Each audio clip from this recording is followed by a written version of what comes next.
এদিকে জুমার পরেই চট্টগ্রাম দখল নিল কার্যক্রম নিষিদ্ধ আওয়ামী লীগ। ভারতে গিয়ে ফেঁসে গেলেন জুলাই যোদ্ধা সুরভি। মোশাররফ হোসেনের জানাজায় আওয়ামী লীগের কম্পন।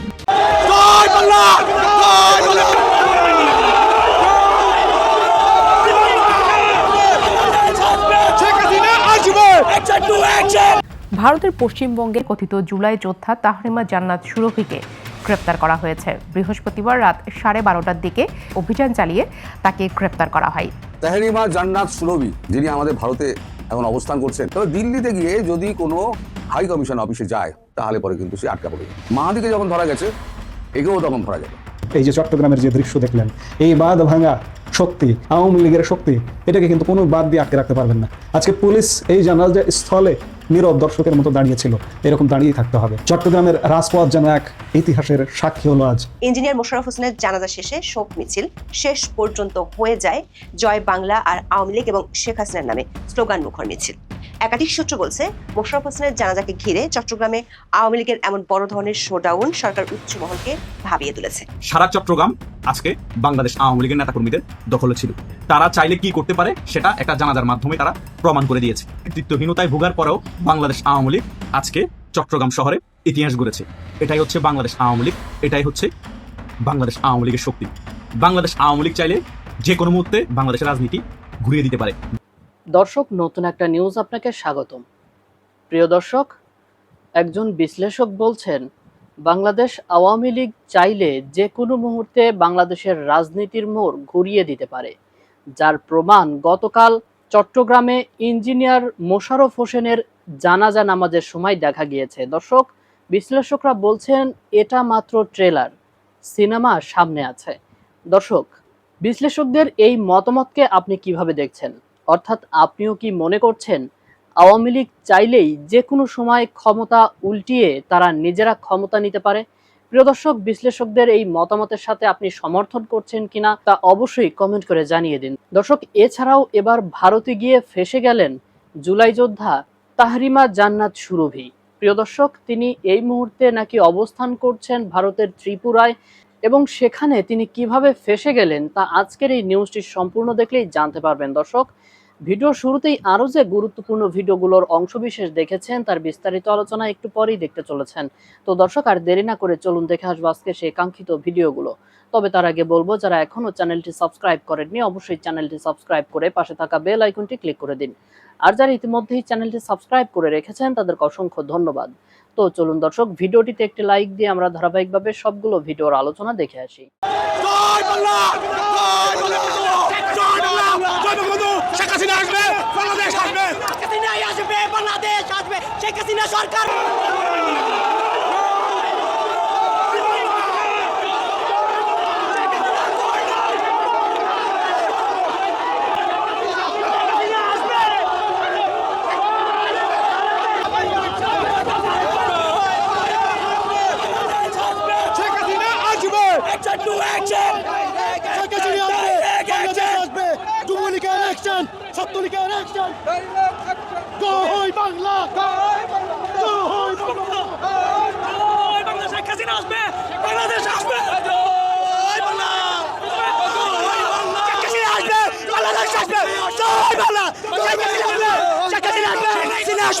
বাংলাদেশ আসবে, সারা বাংলাদেশ আসবে। আমাদের রাজপথ ছাড়ি নাই, শেখ হাসিনার ভয় নাই, রাজপথ ছাড়ি নাই।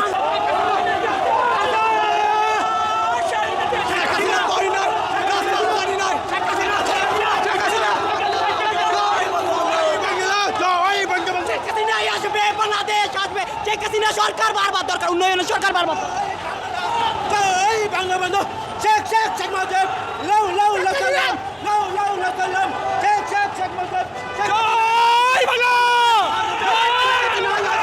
আওয়ামী লীগ আসছে, শাসক শুনতে কি পাচ্ছেন?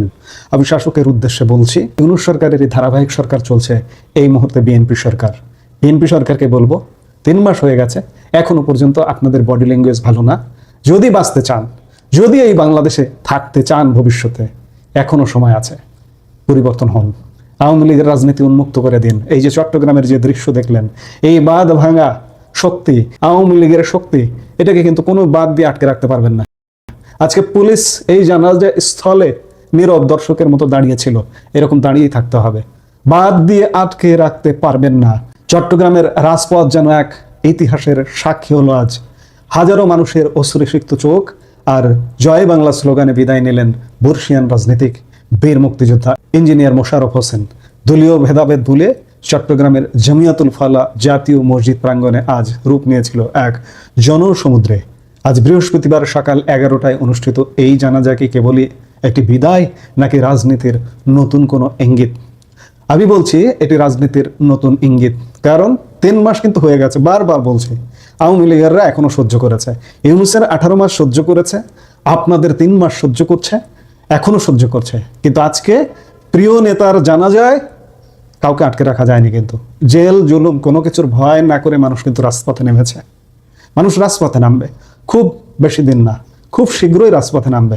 আমি খুব বেশি আর কথা বাড়াবো না। ইঞ্জিনিয়ার মোশাররফ হোসেনের জীবন আপনারা পত্র পত্রিকায় জানেন যে তার কতটা বর্ণাঢ্য জীবন, এমনকি তার শত্রু তার সম্পর্কে প্রশংসা করে। গতকাল এক সাক্ষাৎকার দেখছিলাম, কার যেন বা পত্রিকায় পড়ছিলাম যে ইঞ্জিনিয়ার মোশাররফ হোসেন যখন মন্ত্রী ছিলেন বা চাকরি বাকরি সংক্রান্ত যে তালিকা পাঠিয়েছেন, কে বা কারা কেউ তালিকা পাঠিয়েছেন, সেখানে বিএনপি, জামাত, আওয়ামী লীগ, কে কোন দল তার এলাকার মানুষ হলেই তিনি তার উপকার করেছেন।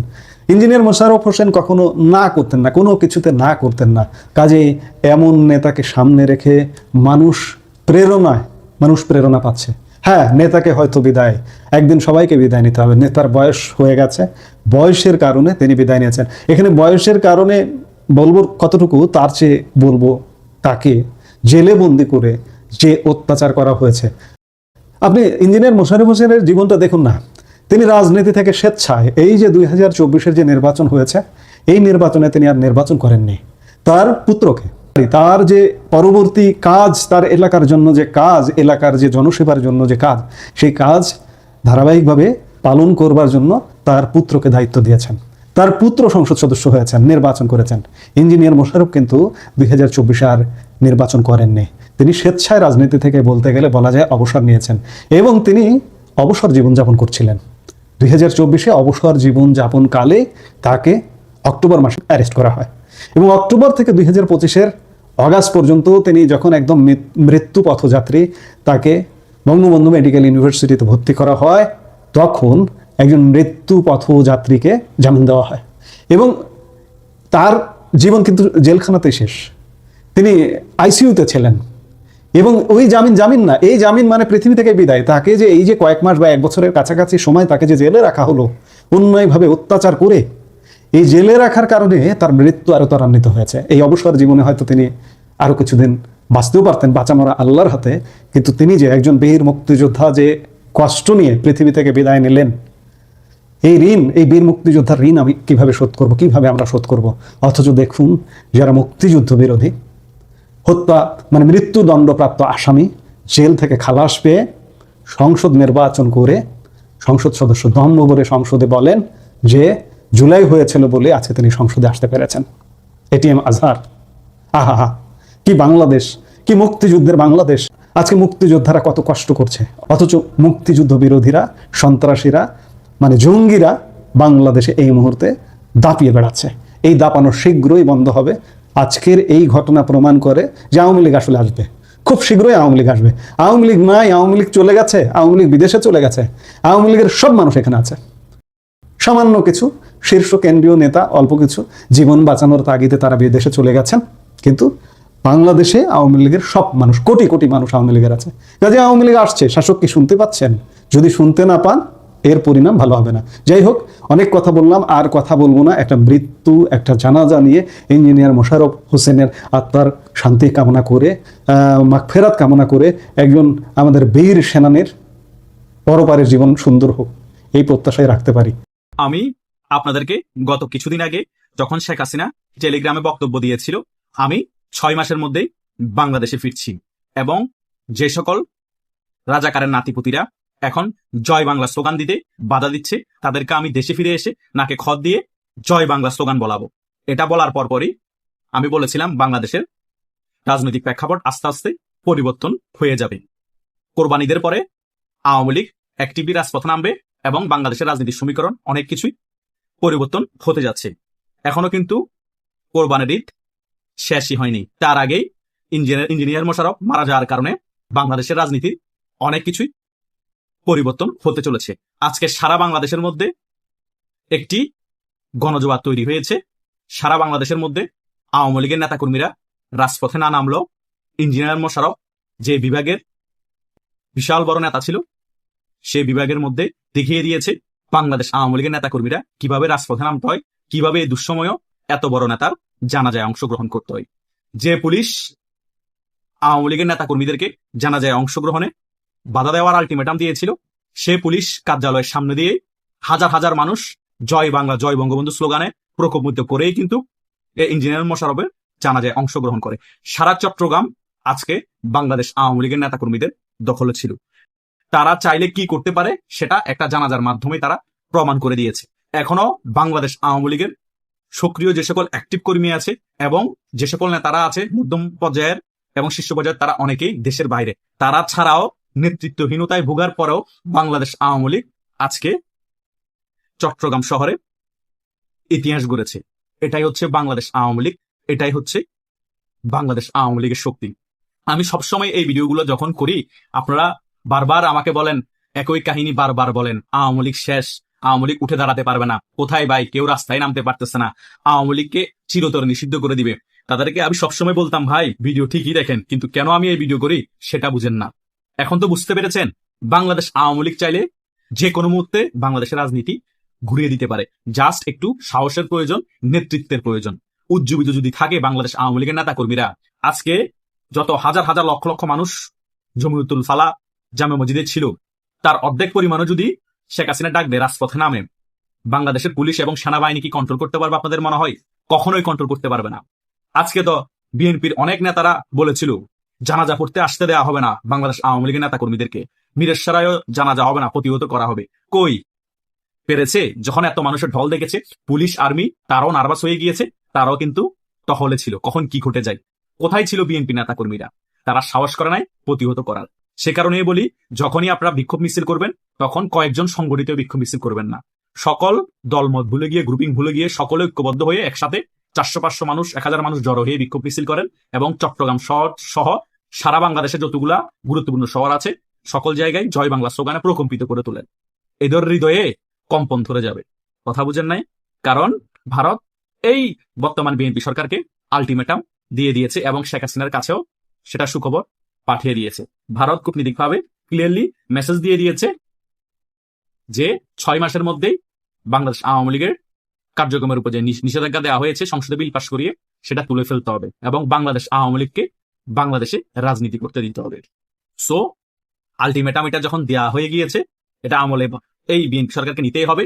তা না হলে কি পরিস্থিতি অপেক্ষা করছে বিএনপি সরকারের জন্য তা কল্পনা করতে পারবেন না। হয়তোবা মনে হচ্ছে বিএনপি সরকার এসেছে যে মাত্র 3 মাস, আওয়ামী লীগ কিবা করতে পারবে, আওয়ামী লীগের কার্যক্রম নিষিদ্ধ, ছাত্রলীগ নিষিদ্ধ। আরে ভাই, কাগজে কলমে নিষিদ্ধ, কিন্তু বাংলাদেশ আওয়ামী লীগের যে সকল কর্মীরা আছে, ছাত্রলীগের যে সকল কর্মীরা আছে, তারা তো মারা যায়নি, তারা তো বেঁচে আছে। সো তারা যদি নিষিদ্ধ না হতো সংগঠন, তবুও রাজপথে নেমে বাংলাদেশ আওয়ামী লীগের যে দাবিগুলো আছে সেগুলো দাবি পূরণ করতে হতো। এখন নিষিদ্ধ যে সেম মানুষগুলো তো বেঁচে আছে, তারা রাজপথে নেমে তাদের দাবি আদায় করতে হবে। সো নিষিদ্ধতে কিছু যায় আসে না। রাজপথই হচ্ছে এখন বাংলাদেশ আওয়ামী লীগের আসল ঠিকানা। এই রাজপথের মাধ্যমেই বাংলাদেশ আওয়ামী লীগ ফাইসালা করবে, বাংলাদেশ আওয়ামী লীগ আবার কতটুকু শক্তি নিয়ে বাংলাদেশের রাজনীতিতে ফিরবে এবং কত তাড়াতাড়ি বাংলাদেশ আওয়ামী লীগ আবার ক্ষমতায় ফিরবে। এটাই হচ্ছে বাস্তবতা। আর অন্য যত আলোচনা আছে সকল আলোচনা হচ্ছে ফাও আলোচনা। সো আমি 5 আগস্টের পরবর্তী সময় থেকে এখনো হাল ছাড়িনি, ভবিষ্যতেও হাল ছাড়বো না। তাহরিমা জান্নাত সুরভি, যিনি আমাদের ভারতে এখন অবস্থান করছেন, এখান থেকে বিদেশে যাওয়ার তাল করছেন, শুনলাম তিনি ত্রিপুরায় আছেন। একটা খোঁজ রাত্রি অবধি পাওয়া গেছে যে এখনো পর্যন্ত তিনি ত্রিপুরায় কোথাও একটা লুকিয়ে আছেন। তিনি ত্রিপুরাতে বাংলাদেশের ডেপুটি হাই কমিশনার সেই অফিসে গেছিলেন, সেখানে একটি ছাড়পত্রে তিনি ছাপ মারিয়েছেন, কারণ তাকে দিল্লি যেতে হবে। এখানে এখানে ত্রিপুরাতে কোনো বিদেশি মানে ভিসা অফিস নেই, যা আছে সব দিল্লিতে। তো হয় তাকে প্লেন ধরতে হবে, না হলে তাকে ট্রেন ধরতে হবে, কিছু একটা ধরতে হবে। এখন ত্রিপুরাতেও বিজেপি সরকার, তো মোটামুটি যা পরিচিতি আছে আমার, আমি খবরাখবর লাগিয়েছি, এইটুকু খবর পাওয়া গেছে, কিন্তু কোনো হোটেলে ওঠেনি। কারণ আপনাদের বাংলাদেশে এর ভারতে আসা নিয়ে এত হইচই হয়েছে যে সে বুঝে গেছে যে একটা খোঁজ খবর হলেও হতে পারে। সে খুব বুদ্ধিমতী আমার মনে হয়। সে করেছে গিয়ে কোনো হোটেলে না গিয়ে সে কোনো ব্যক্তিগত কোনো বাসা বাড়িতে বা কোনো আত্মীয়ের বাড়িতে বা কোনো স্লিপার সেলের বাড়িতে সে হয়তো লুকিয়ে আছে। এবং তিনি যে ডেপুটি হাই কমিশনে গেছিলেন আজকে সন্ধ্যেবেলা মানে এই 5:30 6টা নাগাদ 5:45 নাগাদ উনি গেছিলেন, এই খবরটা পাওয়া গেছে। কারণ আমি খবরটা পেয়েছি দেরিতে, কাল রাত্রিরে আমাকে দিয়েছিল একজন, কিন্তু আমি হোয়াটসঅ্যাপ খুলে দেখিনি। আমি যখন দেখেছি তখন বিকেল হয়ে গেছে। তারপরে তো আমি খোঁজ খবর লাগিয়েছি, করতে করতে যতটুকু সময় এইটুকু পাওয়া গেছে। তো এখন ত্রিপুরা থেকে বেরোতে গেলেও তার সমস্যা, গাড়ি ভাড়া করে একমাত্র যদি বেরোয় তাহলে পরে বেরোতে পারবে। মানে ওখান থেকে ত্রিপুরা থেকে আসাম, হয় আসাম থেকে ট্রেন ধরতে হয় বাংলোর, আসামের গুয়াহাটি থেকে, অথবা ত্রিপুরা থেকে ট্রেন ধরতে হবে। কারণ মিজোরাম ওই অঞ্চলে আর কোনো এয়ারস্ট্রিপ নেই, সবাইকেই ওই ত্রিপুরা এসে করতে হয়। তো চেষ্টা করা হচ্ছে যে যাতে ত্রিপুরাতেই তাকে আটকে দেওয়া যায়। যদি কোনো কারণে স্লিপ করে ত্রিপুরা থেকে বেরিয়ে যায়, প্রাইভেট কার ভাড়া করে যদি বেরিয়ে যায়, ডিরেক্টও যাওয়া যায়। গাড়ি ভাড়া করলেন আপনি, সোজা গেলেন দিল্লি। পয়সার তো তাদের অভাব নেই, তারা যে পয়সা কামিয়েছে এই সমস্ত এনসিপি করে, এত পয়সার অভাব নেই। এখানে 12,000 15,000 যদি গাড়ি ভাড়া লাগে, 20,000 গাড়ি ভাড়া লাগে, সেফ চলে যাবে, কেউ তাকে ধরতে পারবে না, সেটাও হতে পারে। তবে দিল্লিতে গিয়ে যদি কোনো হাই কমিশন অফিসে যায়, ইউরোপিয়ান হোক, কানাডিয়ান হোক, আমেরিকার হোক, যে কোনো হাই কমিশনে যদি যায়, তাহলে পরে কিন্তু সে আটকা পড়ে যাবে। অন্তত দিল্লি পুলিশের খোঁচর যাকে বলে, মানে যারা খবর দেওয়া নেওয়া করে তাদেরকে বলে খোঁচর, এই খোঁচরের হাতে পড়ে তার কিন্তু অবস্থা খারাপ হবে, মেয়েদের মতো হবে। এখন আমি বলেছিলাম আমি খবর নিয়ে আমি কালকে দুপুরবেলা জানাবো, কিন্তু খবরটা যখন আমি এখন পেয়ে গেলাম, আমি তো এই খবরটা করতেই বসে গেলাম। আপনারা একটুখানি খেয়াল রাখুন, এই খবরটা দিকে দিকে ছড়িয়ে দিন, যাতে তারাও তাদের বন্ধুবান্ধব মারফত এই ভারতবর্ষের বিভিন্ন জায়গায় তারাও যাতে এই খবরটা মানে করে শেয়ার করে দিতে পারেন। মাহাদিকে যখন ধরা গেছে, একেও তখন ধরা যাবে। তো এই যে এখন এরা দিল্লি না ঢাকা, দিল্লি না ঢাকা, ঢাকা ঢাকা দিল্লি দিল্লি করে বেড়াতো, ভারতের নামে এত কুৎসা করতো, তাহলে এখন ভারতের দরজায় কেন? তোমরা তো পাকিস্তান যেতে পারতে, ডিরেক্ট ফ্লাইট রয়েছে, পাকিস্তান চলে যাও, একদম সেফ। ভারত এখন কিন্তু একদম সেফ নয় ভাই। এই যারা আসার প্ল্যান করছেন না, ভারত একদম সেফ নয়। আর আমার গানে যদি আসে আর আমি যদি ঠিকঠাক খবর পাই, তাহলে পরে কিন্তু আপনাদের মুক্তি নেই। মেহেদির মতো কিন্তু আপনাদেরও হাতে হাত করা পরিয়ে দেশে পাঠিয়ে দেওয়া হবে। আপনার কি হবে আমি জানি না, এখনো পর্যন্ত আমি তো কোনো খবর পাইনি, তবে পেয়ে যাব, এটা নিশ্চিত পেয়ে যাব। বেশ কয়েকজন আমায় প্রশ্ন করেছেন যে এরা ভিসা পায় কি করে। ভিসা অফিসে আমাদের কিন্তু স্কেলিটন স্টাফ আছে ভারতীয়, আর সমস্ত হচ্ছে আপনাদের বাংলাদেশি স্টাফ ওখানে যারা কাজ করে। আর এখানে এই বাংলাদেশি স্টাফগুলো এত বদমাইশ এরা, আর প্রণয় বার্মাকে কতবার বলবো আমি, বারবার আমি একে বিদেশ সচিব বিক্রম মিশ্রকে বলবো, বারবার উনি প্রণয় বার্মাকে বলবেন, এ তো হয় না। দিনের স্মৃতি যাক, তখন ডিরেক্ট কথাবার্তা হবে, তখন দেখা যাবে উনি, তখন অবস্থা হয়তো কিছুটা পাল্টাতে পারে। তো এরা করে কি, ওই স্লট ব্যাচে আপনারা যখন সত্যিকারের যাদের আপনাদের অসুস্থ হয়ে আছেন, তারা আপনারা স্লট পাচ্ছেন না। কারণ এরা যাদের টাকা আছে তারা 50,000 1 লাখ দিয়ে দিচ্ছে, তাদেরটা করিয়ে দিচ্ছে, এইভাবেই এরা পেয়ে যায়। আর গরিব মানুষ যার টাকা নেই সে পারে না। এই যে সুরভি নাকি ম্যাডাম, একে তুলিয়ে দেওয়ার দায়িত্ব আমার, যদি খবর ঠিক সময় মতো পাই, আর পুলিশ যদি অনেস্টলি খাটে। অনেক পুলিশ আছে, আগের পুলিশগুলো ভালো ছিল, এবারে হয়তো কুড়ে পুলিশ জুটে গেল বা মালখোর পুলিশ জুটে গেল, এক গাদা পয়সা দিলে হাতে গুঁজে দিল, সে চোখ বন্ধ করে দিয়ে অন্যদিকে চলে যাবে, এমনও হতে পারে। ভারতবর্ষে মানে অসম্ভব কিছু নয়, সব জায়গাতেই আছে, সব জায়গাতেই ঘুষখোর পুলিশ আছে, সব জায়গায় 2 নম্বর অফিসার আছে, আর সব জায়গায় 2 নম্বরই পয়সায় কাজ হয়ে যায়। ফলে হোপ ফর দ্য বেস্ট, দেখা যাক কি হয়। দর্শক, আমি আশা করছি সবগুলো ভিডিওই আপনি মনোযোগ সহকারে দেখেছেন। সেই সাথে দর্শক, এই ভিডিওগুলো সম্পর্কিত যদি কোনো তথ্য বা মতামত থাকে তাহলে তো অবশ্যই কমেন্ট করে জানিয়ে দিন। এতক্ষণ সাথে থাকার জন্য ধন্যবাদ। নিউজটি শেষ করছে এখানেই, ফিরছে আগামী ভিডিওতে নতুন কোনো টপিক নিয়ে। আল্লাহ হাফেজ।